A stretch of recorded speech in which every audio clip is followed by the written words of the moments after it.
ಏನದು ಮ್ಯಾಚ್ಗೋಸ್ಕರ ಬನ್ನಿ ಬನ್ನಿ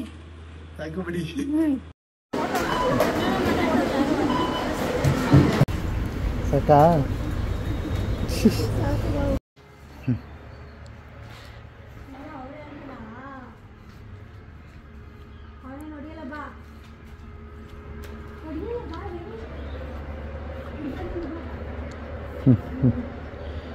ನೋಡಿ ಈ ಕಡೆ ಹೋಯ್ತು ಈ ಮೈನ್ ಈ ಕಡೆ ನೋಡು ಅಂದರೆ ಹೋಗಿ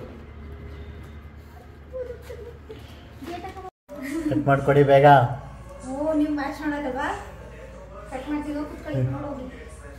ಇವತ್ತು ನಮ್ಮಿಬ್ಬರಿಗೂ ರಜಾ ಇತ್ತು, ಜೊತೆಗೆ ಮ್ಯಾಚ್ ಕೂಡ ಇತ್ತು. ಅದಕ್ಕೆ ನಮ್ಮ ಯಜಮಾನ್ರಿಗೆ ಆಚೆ ಎಲ್ಲೂ ಹೋಗೋದು ಬೇಡ, ನಿಮ್ಗೆ ಏನೆಲ್ಲ ಬೇಕು ಅದನ್ನೇ ಮನೆಗೆ ತಗೊಬನ್ನಿ, ನಾನೇ ನನ್ನ ಕೈಯಾರ ಮಾಡ್ಕೊಡ್ತೀನಿ ಅಂತ ಹೇಳಿದೆ. ಹೇಳಿದ್ದೇ ತಡ ಪರಮಾತ್ಮನ ಕೈಯಲ್ಲಿ ಮಗು ತರ ಇಟ್ಕೊ ಬರ್ತಿದ್ದಾರೆ. ಅದಲ್ದೆ ಸಿಕ್ಕಿದ್ದೇ ಚಾನ್ಸು ಅಂತ ಅದ್ ಮಾಡ್ಕೊಡು ಇದ್ ಮಾಡ್ಕೊಡು ಅಂತ ಡಿಮ್ಯಾಂಡ್ ಮಾಡಕ್ ಸ್ಟಾರ್ಟ್ ಮಾಡಿದ್ರು. ಹೋಗ್ಲಿ ಪಾಪ ಅಂತ ನಾನೇ ಎಲ್ಲದನ್ನು ಮಾಡ್ಕೊಡೋದಕ್ಕೆ ಸ್ಟಾರ್ಟ್ ಮಾಡಿದೆ. ಇನ್ನೊಂದೇನ್ ಗೊತ್ತಾ, ಹೋದ್ಸಲ ಇವರು ಮ್ಯಾಚ್ ನ ಪಬ್ಬಲ್ ನೋಡಕ್ ಹೋಗ್ಬಿಟ್ಟು 1000 ರೂಪಾಯಿ ಖರ್ಚು ಮಾಡ್ಕೊಂಡು ಬಂದಿದ್ರು. ನೋಡಿ ಇನ್ಮೇಲೆ ಆಚೆ ಎಲ್ಲ ಹೋಗಕ್ ಹೋಗ್ಬೇಡಿ, ಮನೇಲೆ ಈ ತರ ತಂದು ಮಾಡ್ಕೊಂಡ್ರೆ ಎಷ್ಟು ಕಮ್ಮಿ ಬಜೆಟ್ ಅಲ್ಲಿ ಹೇಳಿ. ನೋಡ್ದೆ ಕಣವ ಎಷ್ಟು ಕಮ್ಮಿ ಆಯ್ತು ಅಂತ.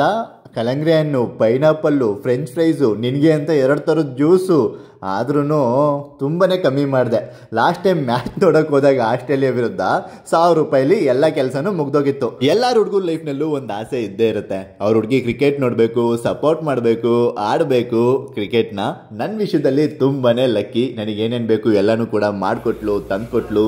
ಮತ್ತು ಇಂಡಿಯಾ ಕೂಡ ವಿನ್ ಆಯಿತು, ಜೊತೆಗೆ ಅಡುಗೆ ಕೂಡ ಮಾಡಿಕೊಂಡು ಎಗ್ ಬುರ್ಜಿ ಮತ್ತು ಪರೋಟಾನ ಮಾಡಿಕೊಂಡು ತುಂಬಾ ಚೆನ್ನಾಗಿ ಬಂದಿತ್ತು. ನೀವೇನೇ ಹೇಳಿ ಜೊತೆಯಲ್ಲಿ ಅಡುಗೆ ಮಾಡೋದು ತುಂಬಾ ಚೆನ್ನಾಗಿರುತ್ತೆ ಮತ್ತು ತುಂಬಾನೇ ಖುಷಿ ಕೊಡುತ್ತೆ.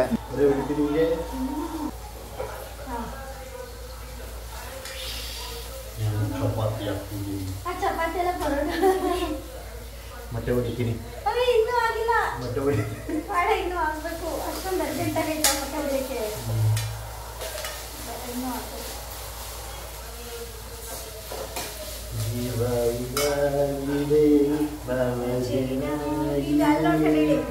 ಅದೇ ನೋಡ್ಕೊಂಡು ನಾನು ಹೇಳ್ತಾರೆ ನೀನು ನೋಡು.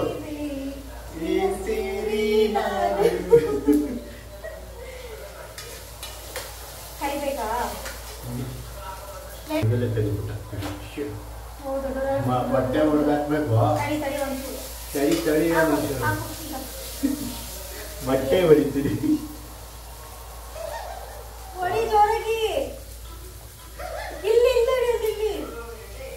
ಹೊಡಿತಿಲ್ಲ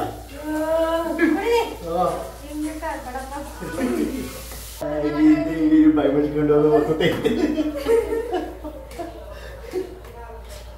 ಇದು ಒತ್ತೈತಲ್ಲಿ.